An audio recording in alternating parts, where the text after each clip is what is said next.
All right, how's it going, everyone? Welcome to another episode of Forward Thinking Founders, where we talk to founders about their companies, their visions of the future, and how the two collide. Today, I'm very excited to be talking to Jonathan Siddharth, who is the CEO, co-founder of Turing. Welcome to the show. How's it going? It's nice to meet you, Matt. Thanks for having me. Yeah, thanks for coming on. I'm really excited to learn more about what you're working on, and also for the listeners to learn more about Turing. So, I guess to start, for people that don't know what you're working on, what is Turing? Thanks, Matt. So, Turing is a company that's focused on creating the future of remote work. So, we started the company 2 years ago on the realization that the world has changed and there's a massive shift in how we build tech companies today. The old way of building a tech company was you would hire locally in Mountain View or San Francisco, and everyone worked from one office, right? That's how Google, Facebook, and all of these companies of yesteryear were built. The new way of building unicorns is through distributed teams, where you tap into the global talent pool and you hire the best people in the entire planet, not just the best people in the Bay Area, and then you collaborate as a distributed team. Stripe recently announced that their next engineering hub was going to be completely remote. 60% of GitHub works remotely. So this is the way of the future. And if you ask the question, why isn't every company built this way as a remote distributed team? You realize that there are two key obstacles that stand in the way of companies that want to go remote. Firstly, it's really hard to find Silicon Valley caliber talent that is remote. It's easy to find cheap remote talent. It's hard to find Silicon Valley caliber talent that's remote. And second, once you're working as a distributed team, there's a lot of challenges that come up with collaboration, communication, and operating with good alignment. And this is why we built Turing, to solve these problems. And Turing is a platform where you can push a button to hire and manage a remote engineer. Some of our customers describe Turing as an AWS for talent. The company's raised close to 10 million in a seed round from a variety of investors like Foundation Capital, Adam D'Angelo, who was Facebook's first CTO, and a lot of execs from Google, Facebook, Amazon, etc. And we've been growing really fast. And it's an interesting time when the world is switching to remote, like with Facebook, Twitter, Square, etc. So I'm excited. Yeah, thanks for sharing all that and congrats on the growth. I would love to dive into a little bit of the user experience of like if someone, let's say someone's here and they decided to go remote, but they want to retain the caliber of talent, the Silicon Valley level talent. How does someone use Turing? Is it like a marketplace? Is it like, is it a software? Can you kind of describe how a company who'd be interested in using Turing and what their experience would be like? Yeah, if you're interested in using Turing, let's say you're a VP of engineering or a director of engineering or a hiring manager who's been struggling to hire software engineers. Maybe it's too costly, it's taking too long to hire. And of course, in today's shelter in place situation, it's even more messy to hire. So you would just go to Turing.com and go through our sign up process where we would ask you what kind of talent you want to hire. And you might put in, I would like a full stack developer, front end in React, back end in Node with maybe about 5 years of experience roughly. And that's it. You don't have to do anything else. And somebody from Turing will reach out to you and give you, will schedule time with you, like a 30-minute Zoom call. And then we would recommend three pre-vetted engineers for you, two or three. And these are engineers who've already been rigorously vetted to a Silicon Valley standard. And you could literally start working with those engineers the same day. So some of our customers choose to interview the devs. Many of them just work with them. They trust our vetting, so they work with the remote engineer directly. And once you start working, we give them a 2-week trial period where, let's say you've hired a remote engineer from Turing, Matt, and in the first 2 weeks, if for any reason you decide this engineer is not working out, you pay zero. Turing will still pay the developer, but you pay zero. And then for you, the customer, you only pay for hours worked. So you pay as you go. Turing tracks time in terms of developers use Turing software to track time. So you just pay bi-monthly based on that, and you can stop anytime. What's kind of cool is Turing puts a lot of remote communication best practices through our software on the developer side. So you will receive daily updates, weekly updates from your developer on what they worked on yesterday, what they're working on today, or they blocked on something. So you get the benefit of a high quality remote communication workflow. And for you, you'll just receive these updates as emails. And for the developer, they use Turing software to update it. So not only do you get high quality, pre-vetted remote talent, you also get the right remote communication best practices baked in through the platform. So it's a little bit like a marketplace, but I don't like the term marketplace because with Upwork and services like that, marketplaces are about matching people with jobs. And after that, the marketplace has very little value that they add for either the companies or the developers. So Turing manages the collaboration after the match through software. So let's talk about the other side of the coin. Let's say let's actually use the example. Let's say I think I'm a great developer, and I'm not, because I know, I know basic JavaScript and all that stuff. But like, I think in my head that, like, oh, I wanna work on Turing, or I wanna work with Turing. You obviously want to keep people like me not necessarily working with your customers, and you want to keep the people that are great, let them get in and then match them with their customers. So I guess, how does the developer side work? How do you make sure someone's qualified? If someone is listening to this and they are qualified, how would they how would they sign up or get involved with Turing? Yeah, great question. So Turing today has 150,000 developers signed up from all over the world, from about 10,000 cities. And typically, developers see Turing somewhere and through social media or a few other places, and then they come to Turing.com and create an account. We then start the process of vetting the developer to qualify them for the platform. And Turing's vetting involves vetting along three primary dimensions. We first vet developers for technical skills. What is their computer science foundations like in data structures, algorithms? What is their knowledge of specific tech stacks like React, Node, etc.? So that's the first part, the technical skills assessment, and this is done in a through a vetting product that is 90% automated. That's Turing developed. Um, and then we also assess communication skill. And when I say communication skill, we don't just check if this developer can speak English. We check for how proactive is this person going to be in communication. How good is this person at resolving ambiguity in a project spec? How good is this person at task estimation, at at pushing back against unrealistic deadlines, things like that. And finally, we also assess fit for remote work. So when you're working remotely, it requires an extra level of diligence in prioritization, time management, how you communicate, how reliable you are, how you set expectations, and so on. So we vet for that as well. So we vet for technical skills, communication skills, and fit for remote work. The process end to end takes about 4 to 6 hours. And during that process, we ask our developers we figure out a developer salary for them that's exciting for them, and then the developer then would typically quit their job or any other jobs that they have to join the Turing platform, and then they get paid monthly as they're working with customers. And our job is to make sure that the developer is first and foremost getting steady income that's uninterrupted, and then they are making at least 20 to 30% more money than their partner in that city. And one more level up, if you look at it like a Maslow's hierarchy of needs, one more level up is they're working on interesting projects, interesting technologies, and with interesting people.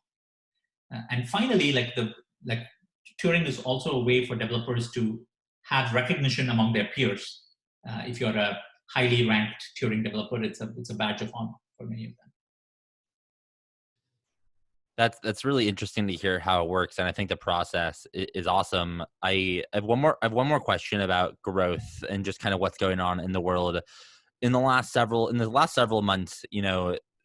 I feel like remote work has kind of been thrusted onto pretty much every company, and some of them will go back to the office, and many of them won't. I'm curious, from your perspective, What have you seen in the last couple of months, from the perspective of the CEO of this company? And what do you think, what are your projections, or, what are your guesses on what the next year or two or five will look like for remote? Will it have sped up because of COVID? Is it just a bump? What's your theory on all that? Yeah. So the interesting thing that's happened in the last 2 months is, I think it was Satya Nadella, the Microsoft CEO, who said this, that we've seen 2 years worth of digital transformation in 2 months, uh, particularly as it relates to remote work and many related trends. And the like it's a bit of a watershed moment when you see Facebook embracing remote work, Twitter embracing remote work, and Google has also announced that until 2021 most of their teams is going to work remotely. We are seeing this is an interesting moment where all work is now remote work, all teams are now distributed teams, all hiring is now remote hiring, right? And many companies are realizing today that it probably doesn't make sense for them to come back exactly to status quo. And I see CEOs of many billion-dollar companies talk about keeping a portion of their team permanently remote, even after we come out of this. The reason they're thinking about it is very pragmatic. Number one, the cost advantages are significant. Like the real estate costs, office rents in the Bay Area are huge. And second, for many people at these companies, they would love the flexibility to not have to live in the Bay Area to be able to participate in Silicon Valley. And people are also discovering that for a lot of jobs, not all jobs, but for a lot of jobs, you can actually perform at close to 100% effectiveness even when you're working from home. And a, a working style of you working 80% of the time from home remotely and supplementing it with occasional office visits, I think will lead to a higher quality of life for many people. And as a result of this, I do think the genie has left the bottle. And when we come back, it's not going to be business as usual. I predict every company will start to have two offices, a much smaller brick and mortar office in a tech hub like Silicon Valley or New York or London, a much smaller brick and mortar office, and a much larger virtual office in the cloud powered by systems like Turing.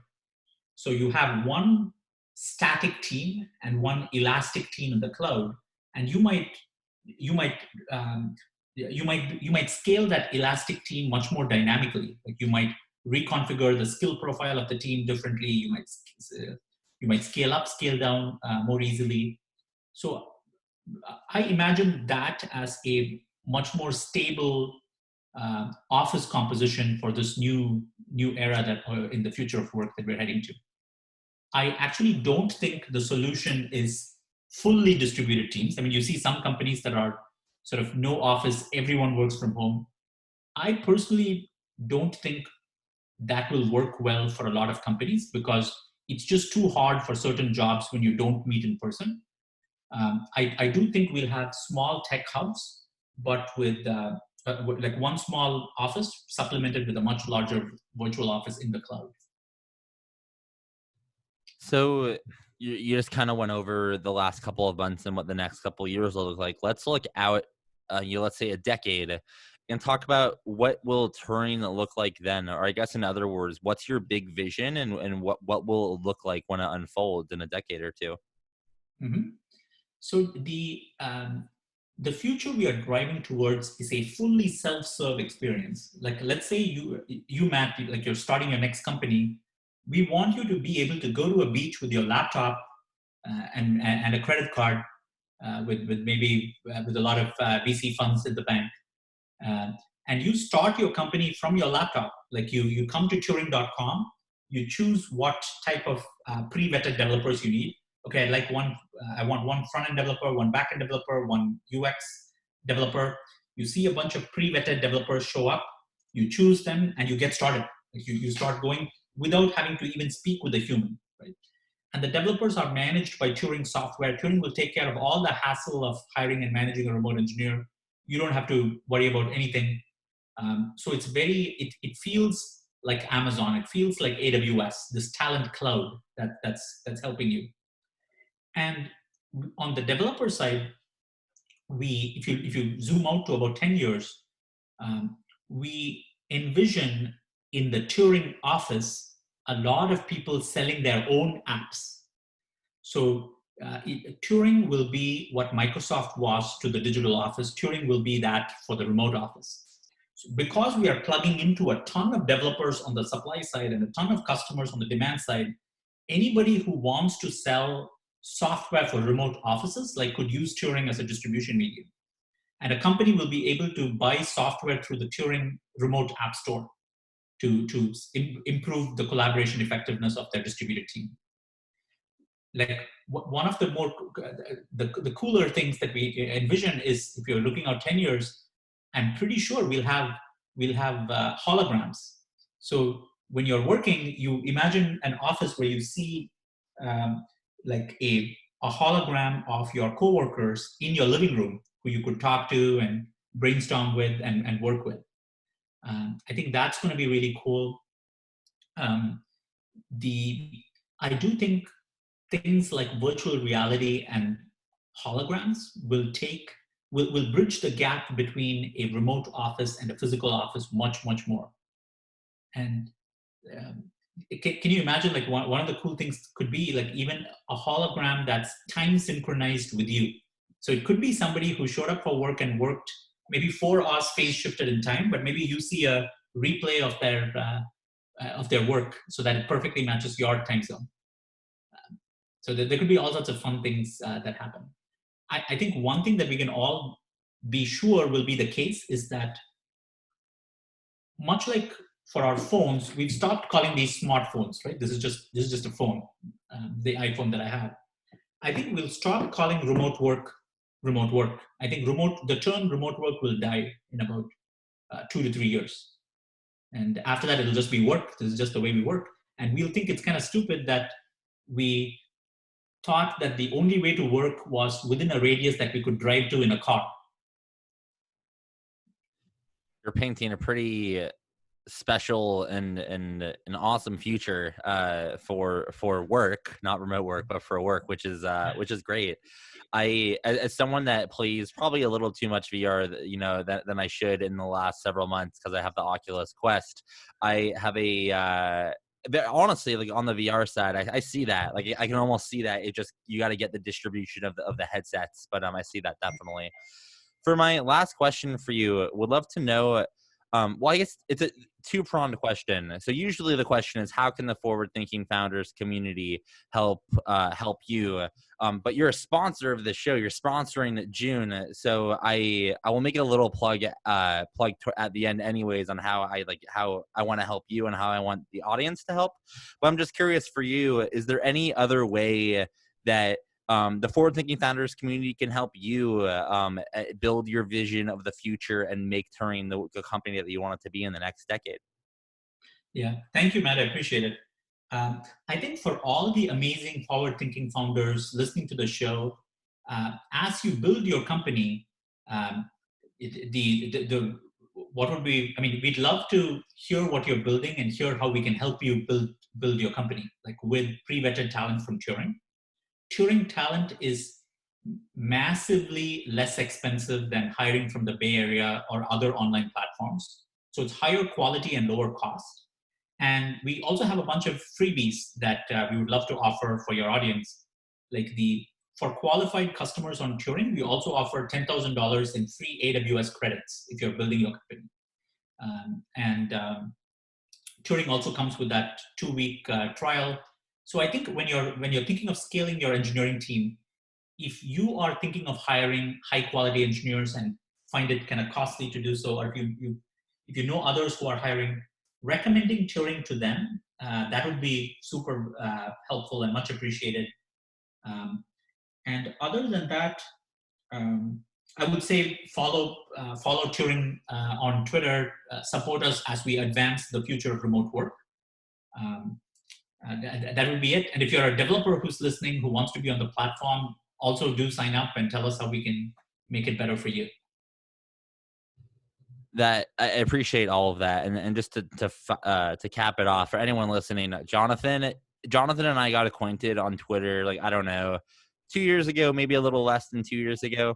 And this guy is just a straight up hustler, and it's like you can see, his blood, sweat, and tears going into Turing, and how this is going to be such a cool company. And I'm just, it already is and will be a big and cool company in the future, which is why I really appreciate you supporting the show. So if you're listening, Jonathan and Turing have my stamp of approval. Check them out at Turing.com. And Jonathan, I just really appreciate you coming on to the show and telling us about what you're working on. I wish you the best of luck making it all happen, and I'm sure you will. Thank you, Matt. Love being on the show. And for everyone listening, good luck with your companies, and have fun building.